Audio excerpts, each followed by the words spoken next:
Hi there, Lisa Thorne here.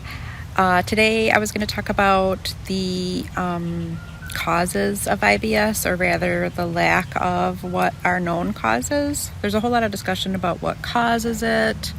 Why do I have it? I'm sure you're asking yourself that question if you're here and you're one of the people that has IBS or suspect that you do. There's a whole lot of philosophies and theorizing about, why we have IBS and where it came from. One of the most common things that I've heard is that it could be related to some kind of trauma that the body suffered, like a surgery or a really heavy dose of antibiotics. Those are the ones that I seem to hear as maybe a triggering effect that's maybe ultimately started the IBS way back when, and we don't even maybe know what it was. Now, that's entirely possible for me. So way back when I was about 15 or 16 years old, I had an ovarian cyst, and back then they cut your abdomen wide open to get at that cyst. Now they do it really nice. They do it with just a little tiny incision. They can get in there, but back then, this was a long time ago, I have a big wide scar, so there was trauma right at a pretty young age. And I can't tell you exactly when my IBS symptoms started, but I remember having a lot of discomfort really throughout my life, and certainly before that surgery too. So maybe I was already kind of prone to digestive issues. I really don't know. So I had that surgery, and I'm sure I had antibiotics for that surgery too. I also didn't have the greatest diet. I ate a lot of salads when I was younger, but I also drank a lot of Coca-Cola.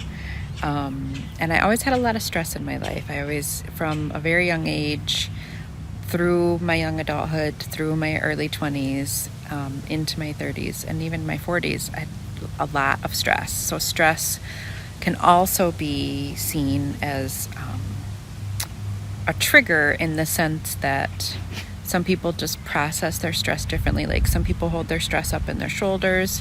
I know that I process my stress in my gut. So like when I'm really stressed out, I get a stomach ache, So I already know that that's kind of where I hold my stress in some ways. So as time went on, another event that I had was in my late 20s. I had a terrible, what I would call now a flare-up. At the time, I didn't know what to call it, and it went on for 3, 4, 5 months. I had started college. I was supporting myself. I was working 2 or 3 jobs.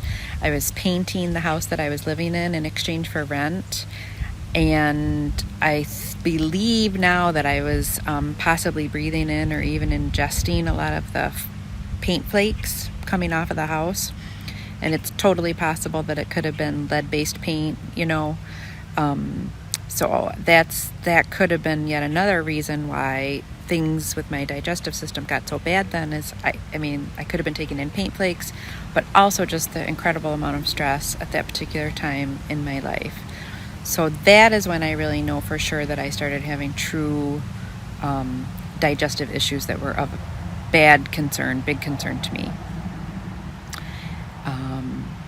Then I got through that and things were better. I really quit eating dairy somewhere around that time.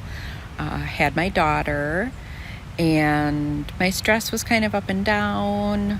Things were better, digestively speaking. I got married. Then I got divorced. And so during the divorce, there was a great deal of stress again, and a move and financial difficulties. And so stress through the roof. And I started a new job, and I remember having new and unique digestive systems at that time, or digestive issues at that time. And so then I quit eating gluten. So no dairy, no gluten then at that point. So I kind of maintained with just a so-so, quality of life in terms of the digestion through those years. Tried kind of, different diets, tried different things, just really wasn't sure what was going on. And then at different points through there too, I had seen medical professionals, so it's a little bit hard to track. It's been a long time. And then all of a sudden I was doing great. I was really doing well, and I had started a different new job, and I was making a lot more money. So there was a lot less stress in terms of the bad kind of stress. There was new stress. It was a new job, new commute, new people, new things like that. But I remember vividly doing really, really well with my digestion. And I wish I knew more of what I was eating at that time, but I have some recollection of what I was having, like for some meals, but not all.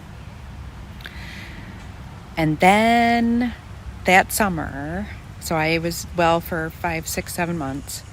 Then that summer, I had a series of events happen, and this is only in hindsight that I can say this. So I got a tick bite. So I had heavy duty dose of antibiotics.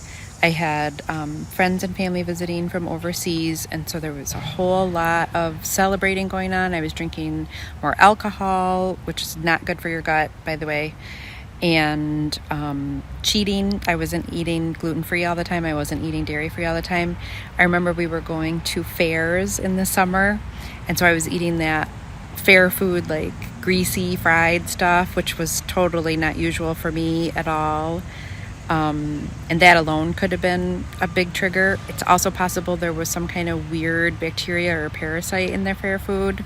But anyway, all of that stuff over that period of 3 months or so ultimately ended up in really a bad time for me digestively. I just was sick.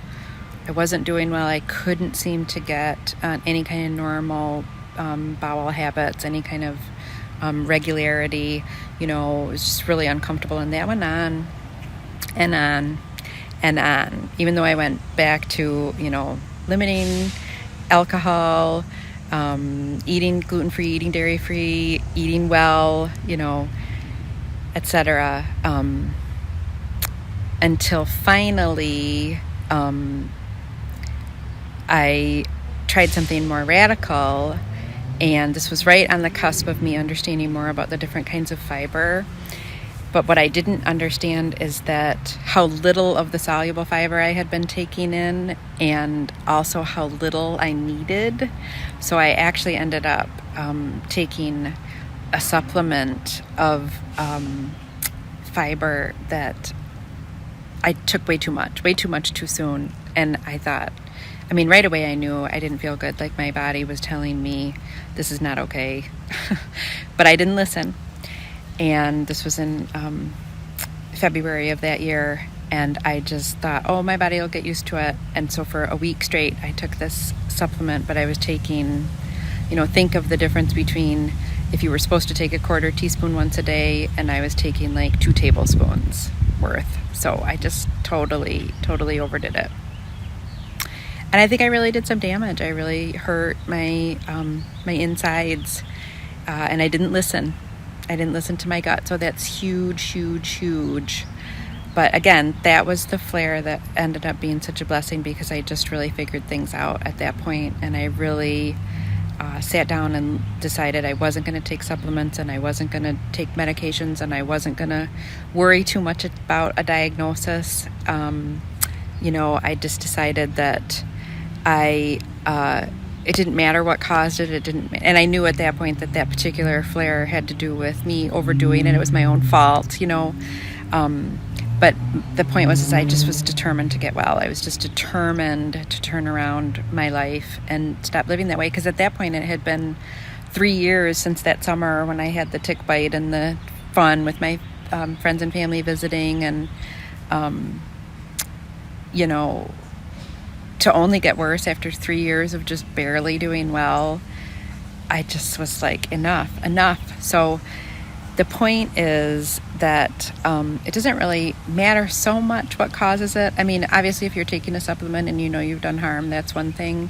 But if it was, if you think that it was like something that happened to you when you were 16, or if, it was the antibiotics that you took way back when, or something like that. And I'm not suggesting you shouldn't take antibiotics. I just mean, that's one of the things people kind of point to as possibly causing the issues. I don't think it matters really so much what causes it, as long as we understand going forward what we need to do to offset those life events that happen. It's just life. It's just life happening. Stress is going to happen. We probably are going to need some kind of medications in our life as life goes on. And so we can just be informed and smarter about what to do to help support our digestive health during those events in life, even if we don't see them coming. Now, if we have planned surgery, absolutely we can start helping support our digestive system, knowing that we're going to be taking antibiotics. We can do that proactively.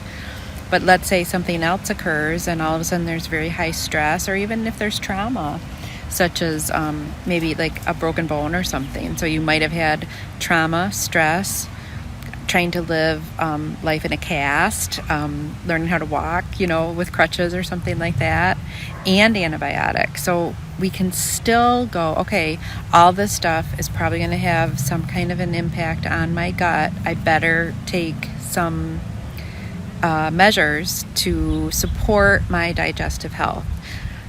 That's where I think the information piece comes in, and that's where I think that we do ourselves, the service of treating ourselves with care and knowing, hey, I got to pay attention here so that I don't, start to slide down into not doing well for a long period of time, because it's tough. It's hard to get back on track when you get off track. So it's easier and better for yourself, for your body, for your intestines, for your digestive system, for your stress levels, for your anxiety, if you can just try to keep yourself balanced and on track. And if you start to slip, to try to get yourself back as quickly as possible. That's all for today.